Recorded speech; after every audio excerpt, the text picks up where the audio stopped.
В Ленске участились случаи выхода медведей в город. По информации ЕДДС, медведи видели в районе Мухтуи, на прошлой неделе в районе лыжной базы.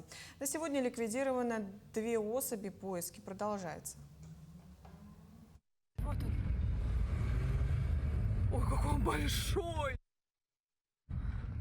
Нет, там дом. Господи, какой он огромный! Ой, ой, ой.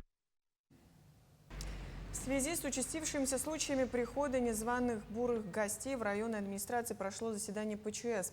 Департамент охотничьего хозяйства вынес решение на добычу 5 медведей. Был объявлен сбор охотников с ружьями и собаками, а также усилен полицейский патруль. Хочу обратиться к жителям города Ленска и сельских поселений. Без надобности не выходите в лесной массив и не проявляйте инициативу для проведения отстрела бурых медведей. Для этого создана специальная бригада охотников. И не оставляйте без присмотра детей, пожилых людей.